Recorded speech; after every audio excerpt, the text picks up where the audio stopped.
Okay, next is standard deviation and variance. Everyone, just let's stay on the standard deviation page. I'm just going to go ahead and show you something, and then we'll come back. So this is the variance. Let's look at the formula for the variance here. Right here. So this is the sum of x minus the mean. So the score minus the mean. You don't have to go there in your notes because we're going to come back to it. I just want to show you this before we do the standard deviation. Squared divided by n. So what is this? Without even knowing anything about the variance of the standard deviation, this is the average squared distance a score is away from its mean. All right, so instead of the mean absolute deviation took the actual distance, this is the squared distance. That's the only difference, right? All right, so this is for the variance. For the population, if we look at the sample variance, there's a slight difference. Notice there's a little n minus 1 on the bottom. This is what really confuses people. And actually, in the olden days, we'd have calculators with standard deviation buttons on it, and it would never tell us if it was a sample or a population variance, or population or sample standard deviation, which they have different formulas. So why is our sample variance formula different than our population variance formula? I'm not going to say much on it because it goes way beyond the scope of this class. Needless to say, when we're dealing with samples, it turned out that there was a slight bias in the calculation, and that if we divide by n minus 1, we actually have a more accurate indication of the actual variance of the data than if we just used n. You don't have to know that. You're not going to be tested on that ever. All you have to know is which formula to use. So if it's a population, you use the one. If it's a sample, you use the other one. All right, so let's look at the standard deviation, because that was first.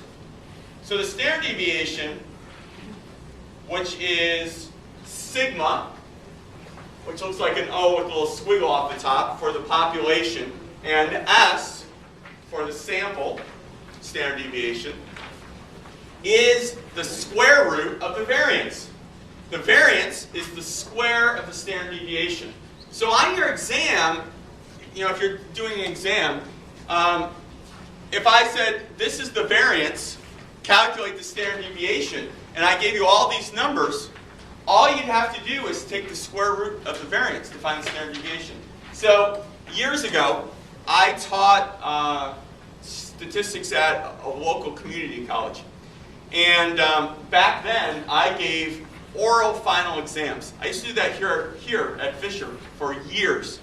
At the end of the semester, you would come in by yourself into this room, or whatever room I was in, mostly it was this room, and I would ask you 2 questions from anything over the entire semester, and you had 10 minutes to answer them. It's unbelievable, some of the things that have happened. I had this one girl sit down, just start looking at me, because she was sitting here, and I was sitting over here, just look at me, and then start bawling, and ran out that door. Never came back. I had this huge football player that looked like he could go psh, and kill me, and he started pacing back and forth and pulling on his hair like this. It was like hyperventilating, and I'm just like, it's okay, calm down. So I used to give oral exams. It was just a way because back then I gave take-home exams throughout the semester, so it was a way for me to make sure that people actually did their own work. Well, when I worked at this community college, they refused to let me do that. There's no way you're giving an oral exam here. Students won't be able to deal with that. You can't do that. You have to give a written final exam. I had never written a written final exam before, so I didn't know what I was doing. So I sat down. I'm like, fine, I'll write a final exam. So I started writing it. I wasn't too happy. So I wrote this question. It said, given the below 50 pieces of data, and the fact that the mean is this, and the standard deviation is this, calculate the variance. All they had to do, I think it was the number 2 was the standard deviation. All they had to do was square it and write 4 in the box. But instead, like 60% of the class spent like a half an hour taking all 50 numbers, subtracting the mean from all 50 numbers, squaring all those, summing them all up, and getting the same answer, right? If you have one, if you have the standard deviation, you square it for the variance. If you have the variance, you take the square root of it for the standard deviation. All right. So my population standard deviation, sigma equals the square root of the sum of x minus mu, so the score minus the mean squared divided by n, and we take the square root of the whole thing. The sample is the same thing except for it's n minus 1. As I said, in the real world, most of the time you're going to be dealing with samples. Population is all-inclusive, right? When you go out, if I said, okay, I want you to go gather data on Fisher students, do you actually think you're going to ask every single student in Fisher a question? Absolutely not. So we are dealing with the sample. So the procedure for this, what you're going to do is you're going to arrange all the scores from the smallest to largest in a column, just like we did for the mean absolute deviation. You're going to subtract the mean from all the scores.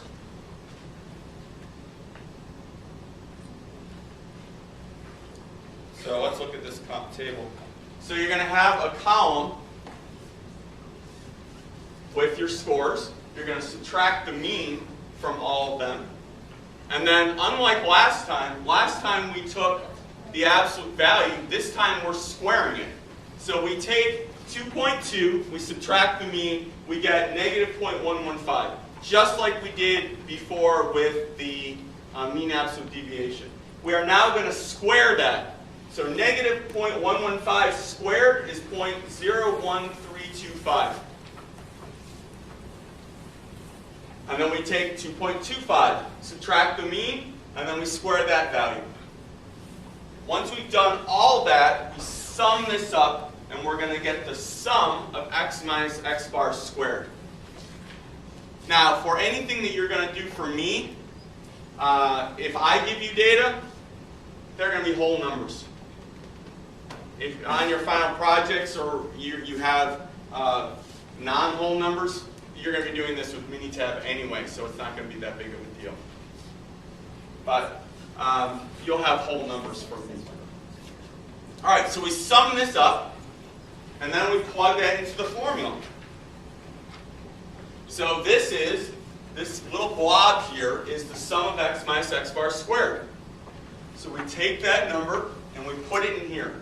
We divide by n minus 1. There are 10 scores. So 10 minus 1 is 9. So we divide by 9. So this number divided by 9, and then we take the square root. So you do the division first, and then you take the square root, and we end up with 0.0669 inches. This is just giving us an indication of how spread out the data is. We'll learn a lot more about the standard deviation and variance throughout the semester. At this point, all I care about is that you know how to calculate it.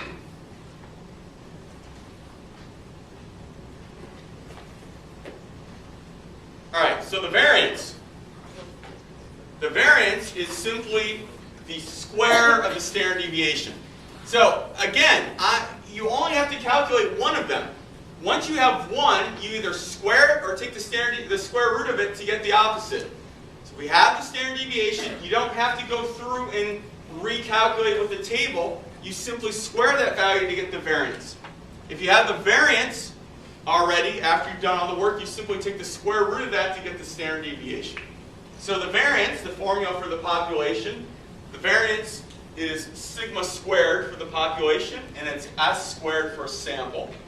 So sigma squared is the sum of x minus mu squared over n for a population.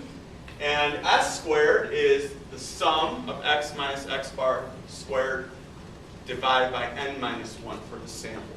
So if we're dealing with the sample, we will divide by n minus 1. If we're dealing with the population, we divide by n. The procedure for this is identical. If you haven't already calculated the standard deviation, you set up the table with the columns, and you just sum them up and solve. So we already did the standard deviation before, so now all we have to do is square it to get the variance. So our standard deviation was this number right here, which is 0.06687468. Obviously, you're not going to carry it out that far. I just put down what carried it all the way out in my calculator. So if we square that, we get 0.00447. So that is our variance. If we already knew the variance, we take the square root of that, and we get our standard deviation.